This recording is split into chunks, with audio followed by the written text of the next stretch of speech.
So anyways, you've got this little frame. You're somewhere and it's not good enough, and you're going somewhere else that's going to be better. And what better depends upon is the state of these underlying biological systems, and then more complexly, as those biological systems get integrated into a personality and into the social world, then the frame and the goal is going to be dependent on that more complex hierarchical organization. So you're not in here because you're hungry. You're in here because if you get a degree, maybe you don't ever have to be hungry. So the hunger is properly incorporated into your, you don't want to be cold, you don't want to freeze to death in the winter, you don't want to be on the street. You know, so your higher order goals are long-term, socially negotiated solutions to the problems that are implicit in your being. That might be one way of thinking about it. So and the micro elements of this, so you could say I'm hungry, that's a physiological state and a conception. I have a vision of how I'm going to solve that, but then, and that's an abstraction. But what you do to transform point A into point B is not an abstraction. You act. You know, so if you're hungry, you actually move your body, say down from the second floor into the kitchen, and you arrange things so that there's transformations in the world. And that's a good way of thinking about the relationship between the mind and the body. Your hypothetical solution to your problem, that's the mind.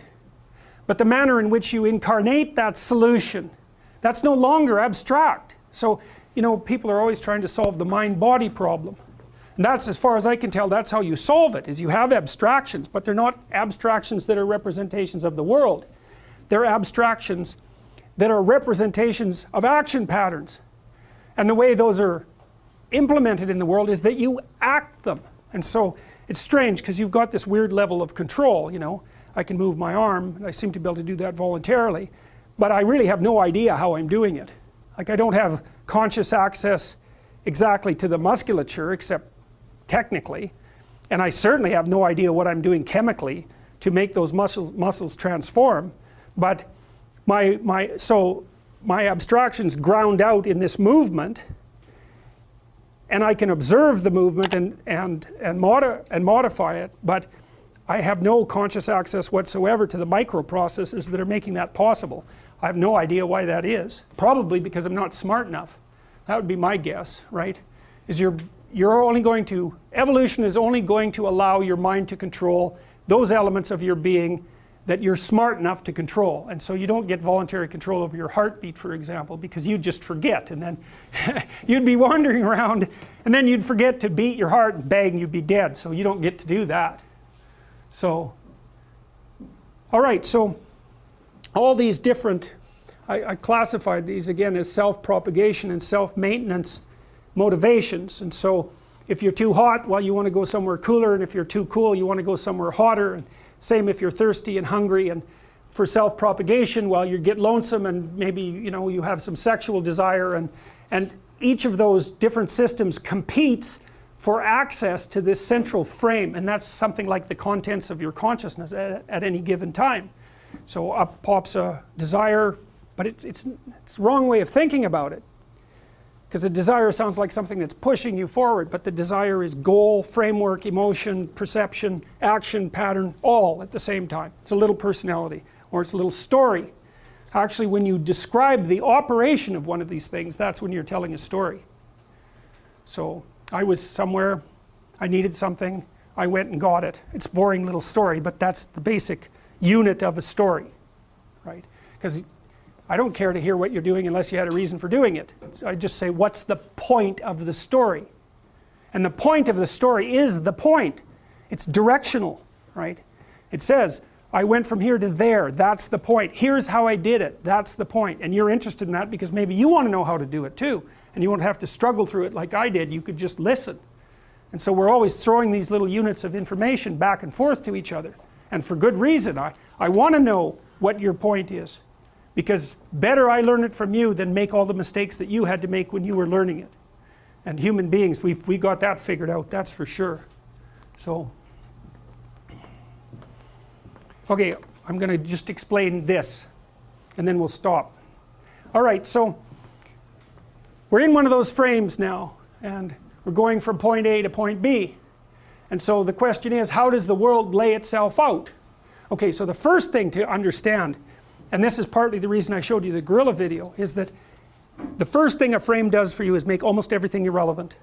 And that's so great, because that's what you want. You want almost everything to be irrelevant, because otherwise you're going to be so flooded with information that that's what hallucinogens do, at least in their initial stages, is they take away that filter and make everything relevant. You can read about that in Huxley's Doors of Perception. He does a great job of describing the initial stages of a mescaline experience, and what happens is that all of the memory, in some sense, that regulates his perceptions is stripped off, and so he sees everything glowing and alive and magical, like he'd never encountered it before, which is exactly how you would see something if all your memory about it was gone. And so he sees things as way more complex and interesting than he normally sees them. Well, that's fine, but if you're like that all the time, then you end up in a ditch starving to death or something. It's not commensurate with normal life. That's what it looks like. And so your perceptions are just shrunk and restricted to the bare minimum necessary to keep you moving in the direction that you're moving. All right, so the first thing you want to do is you want to make things irrelevant. Now, if you're with someone in a relationship, partly what you want them to do is to help you continue making most of their possibility irrelevant. It's polite. Because one of the things, so you say, well, we have a friendship, let's say, we have a friendship, okay? So that means you've agreed to act in a friendly manner towards me and to support me. There's all sorts of other ways you could act, like a myriad of them. And I'm going to do the same for you. So we're simpler to each other than we would normally be. And then you go and do something that betrays me. It's like, bang, that whole simplification is gone. And all those parts of you that were supposed to be irrelevant because we were playing the same game, they're dead relevant, and I don't know who the hell you are. And so that's really rough, and people do not like that. It's this emergent mismatch between their desires and the way the world is manifesting itself. So one of the issues of complexity is that when you hit an obstacle, everything that you have agreed with other people to make irrelevant is irrelevant. And that's generally a disconcerting experience. Now you can, you might want to toy a little bit with that in a relationship, so maybe you encourage your partner to dress differently, or you go do different things or something because you don't want to be stuck in exactly the same old rut. And so what you'll agree is how you can both deviate an interesting amount.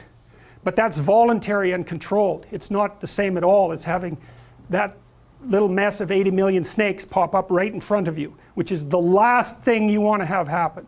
And so it's so weird, because one of the things that we're striving to do constantly is to keep most of the world irrelevant. And our cultural systems are designed precisely for that purpose. And part of what you do when you disrupt them is you force people to consider a far more range of relevance than they are even vaguely comfortable or vaguely competent to manage. And it just burns them to a crisp. Because what your body does is, if all of a sudden everything around you is irrelevant, like I could say, you're stripped naked, I take you in a helicopter, drop you right into the middle of a jungle at midnight. It's like, you're not bored. Standing there, frozen, paralyzed, everything is interesting. Well, too bad for you, because too interesting is very little different from terrifying. And so, your heart rate's going to be at 160 for like 2 days, and then something will eat you and your problems will be over. So. Alright, so this diagram basically suggests this is how you break up the world when you're going from point A to point B. It renders almost everything irrelevant. Hooray. And then what happens is the rest of the world is broken up into obstacles that get in your way and tools that facilitate your movement forward. And that's actually what you see when you come into a place. Like when you come into this room, these are obstacles insofar as you can't walk through them. And those are tools insofar as you can sit on them and watch the class. And this is a tool, and these are tools, and this is a tool, and I'm a tool for, although I'd never admit it, but anyways, I'm a tool because you need to take this class in order to advance towards your degree. And so basically what you see in the world are entities of functional significance, and those are not objects. They are not the same thing.